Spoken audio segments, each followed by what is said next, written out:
ये कहानी है अनु नाम के एक गरीब लड़की की, जो अपनी माँ के साथ एक छोटे से गांव में रहा करती थी। अनु की माँ का नाम वीणा था। एक दिन वीणा मन ही मन यूं सोच रही थी, मेरी सेहत दिन ब दिन बिगड़ती जा रही है। अब मेरे पास बहुत कम रुपए बचे हैं। मैं यूं ही दवाइयों का इस्तेमाल करती रहूंगी तो मेरी बेटी को कम से कम 2 वक्त की रोटी भी नसीब नहीं होगी। भले मेरी जान चली जाए, पर मेरी बेटी को खुशियां मिलनी चाहिए। जब तक मैं जिंदा हूँ, मेरी बेटी को किसी चीज की कमी नहीं होने दूंगी। इतने में अनु बाहर से दौड़ती दौड़ती माँ के पास आई। माँ, माँ, तुमसे मिलने मीना बुआ आई है। ये सुन वीणा ने कहा, हाँ, उन्हें बता देना कि मैं आ रही हूँ। वीणा ने अपने हाथ में नाश्ते का डिब्बा लिया और बाहर चली गई। पहले से ही मीना आंगन में खड़ी उसकी राह देख रही थी। मीना, मैं तुम्हारा और कितनी देर इंतजार करूं? पहले ही बहुत देर हो चुकी है। ऐसा ही चलता रहा तो मालिक हमें काम से निकाल देंगे। तुम इतनी देर तक बाहर नहीं निकली तो मुझे लगा तुम्हारी सेहत फिर से बिगड़ गई है। वैसे अब तुम्हारी सेहत कैसी है? मीना, अनु यहीं आसपास होगी। वो सुन लेगी तो उसे दुख होगा। मैंने उसे नहीं बताया कि मेरी सेहत खराब है। वीणा जबरदस्ती करती हुई मीना को वहां से ले गई। पर उस दिन शाम होते ही मीना दौड़ती हुई अनु के पास आई और कहा, बेटा अनु, पिछले बहुत दिनों से तुम्हारी माँ की सेहत ठीक नहीं रहती। मैंने कई बार तुम्हें ये बताने की कोशिश की, पर तुम्हारी माँ ने बताने नहीं दिया।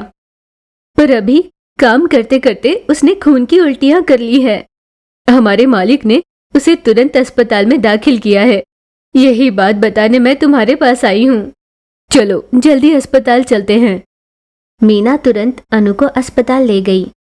अस्पताल में बेड पर लेटी अपनी माँ को देखकर वो बहुत दुखी हुई और उसने रोते हुए कहा, माँ, तुमने इतने दिनों तक अपनी सेहत ठीक न होने वाली बात मुझसे क्यों छुपाई? क्या मैं इतनी पराई हूँ जो तुम अपने दर्द भी मुझसे नहीं बताओगी? बोलो ना माँ। यूं अपनी माँ के पास बैठे वो रोए जा रही थी। तभी वहाँ पर डॉक्टर आए। बेटा, क्या तुम ही अनु हो? मुझे तुमसे कुछ बात करनी है। तुम मेरे साथ बाहर चलो। तुम्हारी माँ की सेहत कुछ ठीक नहीं है। उनका ऑपरेशन करना पड़ेगा, जिसके लिए पूरे 10 लाख रुपए लगेंगे। साथ ही साथ वो ज्यादा थक नहीं सकती, सदमे झेल नहीं सकती। अब तुम्हें अपनी माँ का बहुत ख्याल रखना होगा। उसे अपने साथ ले जाओ। अनु अपनी माँ वीणा को घर साथ ले जाती है। बेटा अनु, डॉक्टर ने तुमसे क्या कहा? माँ ने आतुरता से पूछा। माँ, तुम्हारी सेहत को कुछ नहीं हुआ है, पर तुम्हें कुछ दिनों तक काम नहीं करना है। बस उन्होंने यही कहा। अनु ने माँ से झूठ कहा। अब तुम्हें घर से बाहर कहीं जाने की जरूरत नहीं। अब हर दिन काम पर मैं जाया करूँगी और पैसे लेकर आऊंगी। जब तक तुम पूरी तरह से ठीक नहीं होती, तुम बाहर नहीं जाओगी। बेटा, मैंने तुम्हें पहले कभी नहीं बताया। अपनी छोटी सी जमीन है, हम उस जमीन पर अब खेती करेंगे। माँ की बात सुन अनु ने कहा, ठीक है माँ, अगर तुम साथ रहकर मुझे सारा काम समझा दोगी तो मैं अपनी जमीन से पैसे उगाऊंगी। कुछ दिनों तक अनु ने वैसे ही किया जैसे वीणा उसे बताया करती थी। वीणा की सलाह मानते हुए अनु उस छोटी सी जमीन में ही खेती करने लगी। बस कुछ ही दिनों में फसल हाथ लगने वाली थी। अनु खुशी खुशी घर गई और अपनी माँ से कहा, माँ, मैंने बिल्कुल वही किया जैसे तुमने कहा था और फसल भी बहुत अच्छी उगी है। माँ, जब तुम देखोगी ना, बहुत खुश हो जाओगी। तुम्हारा साथ होगा तो मैं कुछ भी कर सकती हूँ। अगली सुबह जैसे ही अनु अपनी खेती के लिए निकली, उसकी सारी जमीन बंजर हो चुकी थी। सारी फसल बेकार हो चुकी थी। ये नजारा देखते ही अनु हक्की बक्की रह गई। भगवान, ये आपने क्या कर दिया? हमारी छोटी सी जमीन के इस टुकड़े पर मैंने इतनी मेहनत से फसल उगाई थी, जिसके सहारे हम कुछ दिन गुजार सकते थे। कुछ ही दिनों में फसल हाथ लगने वाली थी और आपने ये सब कर दिया। 1-2 दिन में मेरी माँ फसल देखने आने वाली थी। अगर माँ ने ये सब देख लिया तो कहीं सदमे से उसकी जान को खतरा न हो जाए। यूं अनु जोर जोर से रोने लगी। रोते रोते वो बेहोश होकर गिर पड़ी। कुछ समय बाद जैसे ही उसे होश आया तो उसने देखा नष्ट हो चुकी उसकी फसल लहरा रही थी और चौंकाने वाली बात ये थी कि उन सभी में पैसे उगे थे। अनु आश्चर्यचकित हो गई। उसने खुद को संभाला और फसल में लगे सारे नोटों को इकट्ठा कर अपनी माँ के ऑपरेशन के लिए एक पोटली में भर लिए और उसे अपने घर ले गई। तुरंत अस्पताल पहुंचकर उसने अपनी माँ का ऑपरेशन करवाया। माँ के ठीक होने के बाद उसने जरूरतमंद लोगों को पैसे देकर उनकी सहायता भी की। शोभा अपने पिता के पानी पूरी के ठेले पर उनके काम में हाथ बटाती थी। उस पूरे गांव में उनका एकमात्र पानी पूरी का ठेला था। इसी वजह से उनका ये व्यापार बहुत अच्छे से चल रहा था और उसी कमाई से शोभा का परिवार खुशहाल जीवन बिता रहा था। शोभा का हर दिन पिता के साथ ठेले पर जाना उसकी एक आदत सी हो गई थी। यूं ही दिन बीत रहे थे। एक दिन उनके ठेले के पास एक आदमी आया। पानी पूरी एक प्लेट कितने की दी? ऐसे उस आदमी के पूछने पर शोभा के पिता ने कहा, एक प्लेट का 10 रुपया। दाम सुनते ही उस आदमी ने कहा, भाई साहब, क्या कहा? 10 रुपया? लगता है आप मजाक कर रहे हो। मैंने सच में पानी पूरी का दाम पूछा है। भाई साहब, मैं भी मजाक नहीं कर रहा, दाम ही बता रहा हूँ।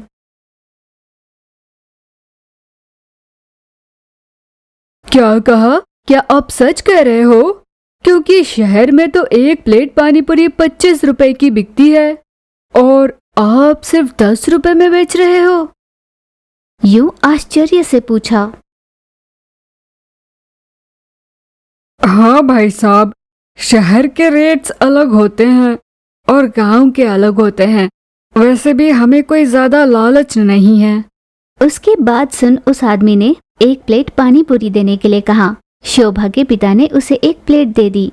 ये पानी पूरी तो बहुत स्वादिष्ट है, खाकर मजा आ गया। यूं तारीफ कर उसने ज्यादा पैसे दिए और वहां से चला गया।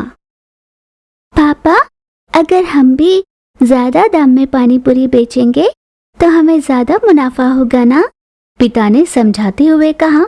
बेटा, अगर हम दाम बढ़ाएंगे तो गांव में कोई भी खाने नहीं आएगा और हमें तो इससे नुकसान होगा ना। हाँ पापा, पर हम जब तक प्रयास नहीं करेंगे तब तक कैसे पता लगा पाएंगे? शोभा के पिता उसे कुछ कहने जा ही रहे थे कि अचानक उनके ठेले पर ग्राहक आने लगे। ग्राहकों के साथ व्यस्त होकर पिता उस बात को भूल ही गए। वो दिन बीत जाती है। अगली सुबह शोभा ने फिर से पिता से पूछा, पापा, अगर हम भी ज्यादा दाम में पानी पूरी बेचेंगे तो हम बहुत धनवान हो जाएंगे ना पापा? मेरे स्कूल जाने के लिए भी पैसे बन जाएंगे। पापा, मुझे स्कूल भेजो ना। बेटा, पर दाम बढ़ाने से फायदा तो दूर की बात, नुकसान ही होगा। तुम्हें मेरी बात समझ में नहीं आ रही। ऐसे पिता ने बात को टाल दिया। शोभा अपने पिता से ज्यादा कुछ नहीं कह पाई। कुछ दिन यूं ही बीते। एक दिन शोभा अपने पिता के साथ शहर गई। शहर की सड़कों पर उन्होंने देखा एक के बाद एक कई पानी पूरी के ठेले लगे हुए थे। हर ठेले के पास ग्राहकों की भीड़ थी। बाप रे, इतनी सारी भीड़! लगता है शहर में हर किसी को पानी पूरी पसंद है। यूं चौंक कर शोभा के पिता ने कहा, ठेले के पास कितने सारे लोग पानी पूरी खा रहे हैं। उस दिन शहर से घर लौटने के बाद पिता और शोभा उसी विषय में सोचने लगे। मुझे भी लगता है तुम सही कह रही थी। जब तक हम प्रयास नहीं करेंगे कोई निष्कर्ष नहीं निकलेगा। एक बार दाम बढ़ाकर देख लेते हैं कि क्या होता है। पिता की बात से खुश होकर शोभा बोली, हाँ पापा, हम ऐसा ही करेंगे। उसके अगले दिन हर दिन की तरह उन दोनों ने अपना ठेला सजाया और उस पर 50 रुपए का बोर्ड लगा दिया। उस बोर्ड को देखकर लोगों ने कहा, क्या बात है सोमनाथ, 50 रुपए कर दिए प्लेट के। कल तक तो एक प्लेट का 10 रुपया ले रहे थे, अब एकदम से 50 कर दिए। लगता है रातों रात अमीर बनने के सपने देख रहे हो। यूं हर कोई उससे पूछने लगा। हर चीज के दाम बहुत बढ़ गए हैं। तेल भी बहुत महंगा हो गया है। 10 रुपए में बेचकर तो हमारा नुकसान हो रहा है। एकदम से इतने दाम बढ़ाओगे तो भला कौन आएगा खाने के लिए? ये कहकर वो आदमी वहाँ से चला गया। उन दोनों ने सोचा कुछ और था और हुआ कुछ। उनके पास आया हुआ हर ग्राहक वापस लौट रहा था, जिससे उन्हें बहुत नुकसान हुआ। उदास हुई शोभा ने कहा, पापा लगता है हमसे गलती हो गई।